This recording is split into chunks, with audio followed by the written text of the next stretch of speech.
Sure. I mean, the feedback we get from people is really important, and it starts from the very beginning. First, of course, we're working on the game ourselves within the team, but very soon we get people from other parts of the company, other dev teams, to be giving us their feedback.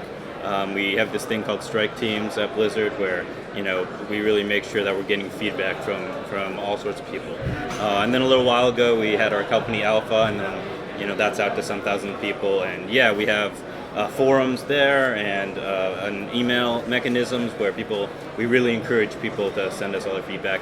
And then more recently, as we announced at PAX, it's been great to see all the fan sites, the subreddit, the people being active on our forums.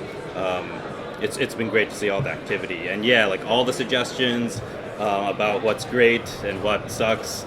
We read every single one, and it's all really important to us.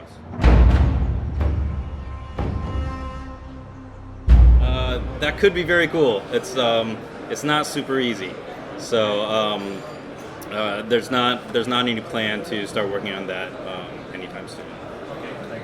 Mm-hmm. But we do have our cool boxes in the taverns.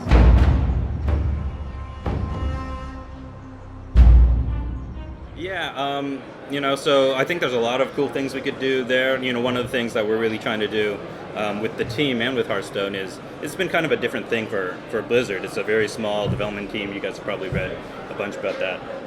And as a consequence, we've really been focused on kind of making that 1v1 real-time card game as fun as we can, and hopefully we've been successful there. But that means we haven't paid a lot of attention, a lot of work towards kind of other cool things that might be around it. And we're really looking forward to getting it out into people's hands and then seeing what people really respond to. Like, is it tournament type structures, or is it single player type content, or stuff that we haven't even thought of? So we're really looking forward to seeing what people think. We're really committed to supporting the game and the community long term, just like all our Blizzard games. So yeah, we're looking forward to see what direction that takes.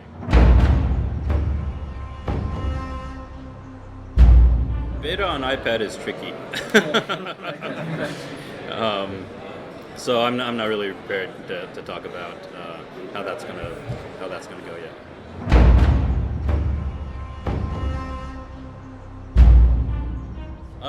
No, I think that the idea is to have everything in the game available through the game. So there's kind of no false restrictions. You can get everything in the game, all the cards in the game, just by earning them, by playing for free. So there's not going to be some kind of more structured way where these cards you can only get from World of Warcraft, or buying this or buying that. It's meant to be a self-contained game.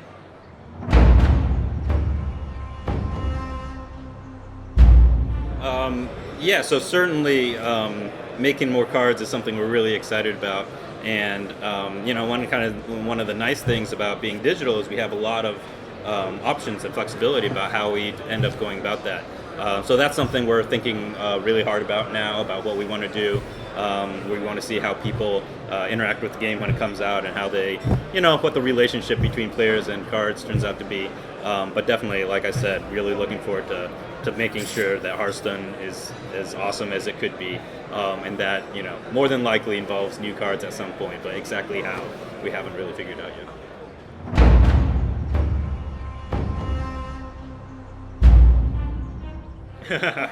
Yeah, so we decided to start with kind of the core 9 classes. Those are the most history in World of Warcraft anyway, and we thought they were great archetypes to build off of, and a lot of people have a lot of affinity to what those classes are, and so we decided to keep it at that 9, and it helps simplify things a little bit more.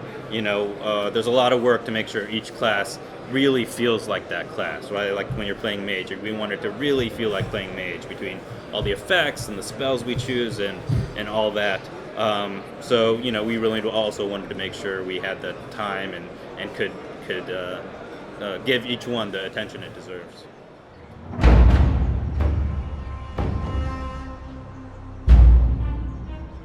Yeah, so this is a big part of why we're in beta.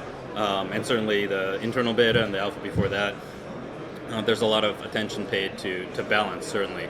But maybe one thing I'll talk about is it's often not as simple as that because, for instance, the classes that you're seeing played a lot right now in beta, I almost guarantee you in 4 weeks it will be a different set of classes, even without any balance changes. So just the meta changes, pretty frequently, and it kind of changes the landscape of what a particular card means or not, right? And a card can feel OP until somebody figures out the counter, and then okay, it's not OP anymore.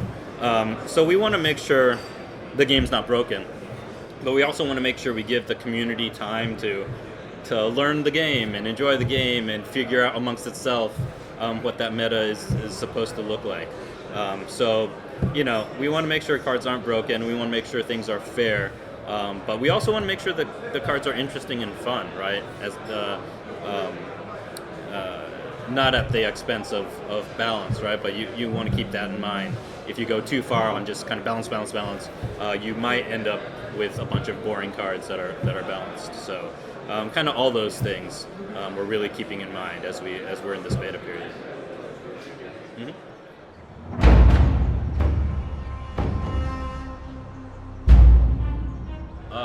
I like the words could and possibility. Of course, anything is possible with the work.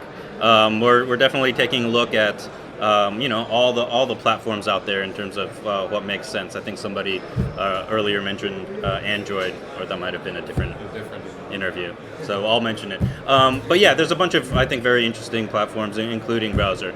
And so we need to think about kind of what makes the most sense for Hearthstone going forward. But right now we're focused on launching PC and Mac this year, and then iPad soon after that.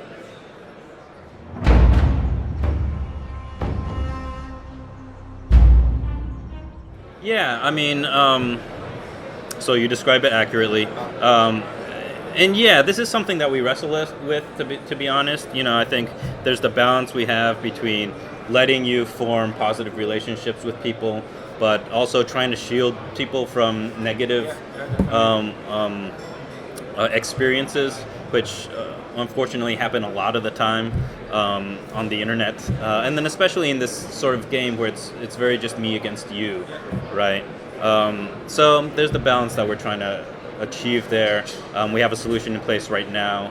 We're thinking about other possibilities. I don't know exactly where we're going to land, but definitely we want to find ways to let people make friends when there's a friend to be made, but at the same time, we're trying to keep this a very casual game. We're hoping to be appealing to a wide range of people, and so maybe it's one thing when we're used to being in some game and people yell, bad words at us, is one thing, but if somebody's newer to gaming and that happens, like, we don't want those people to have this terrible experience and go away. So yeah, there's a balance to be made.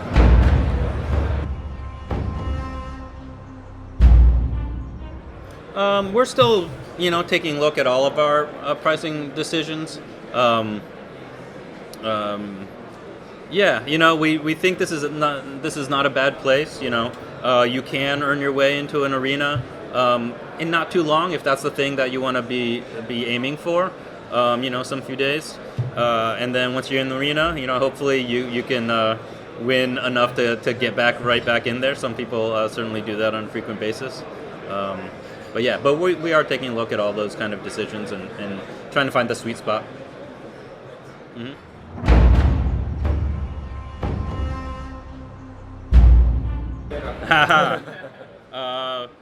Soon. I mean, as fast as we can. We're working on it.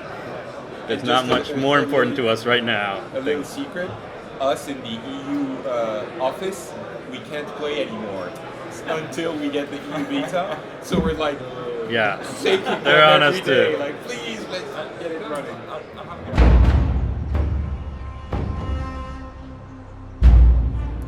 So that's why we're a collectible card game.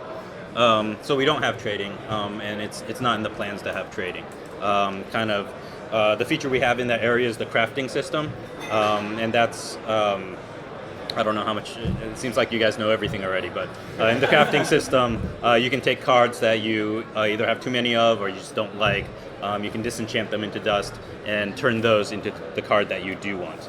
And the idea behind there is that a couple of things. One is that, once again, the trading experience can be a very negative experience for people. You don't know kind of what value your cards are. If you're new, somebody probably took advantage of you, and then that feels terrible. And so, something we like about the crafting system is you get away from that. You're just never going to get cheated. And then also, it just kind of focuses the game on what we want it to be focused on. This is not a game about haggling with somebody or searching the auction house for the best deal. Those are fun things, but not in this game. This game is about your collection, making decisions about what cards you want, and then going in and playing the game.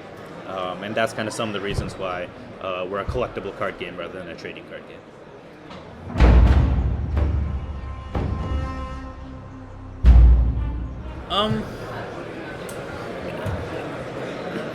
I mean, it's an interesting question, right? So we have a lot of content, and so yeah, it's gonna,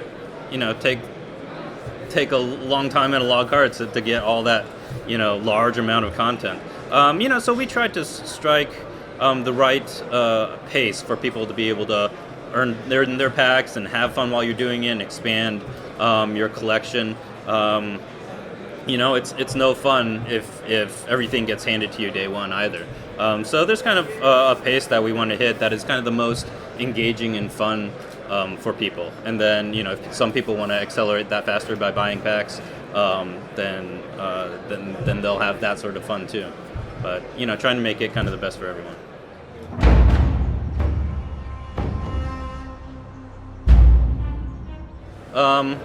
Yeah, I mean, so we don't have anything distinct planned yet, but certainly we've talked about the idea of seasons, and how that's going to affect, how we end up putting cards out and that sort of thing.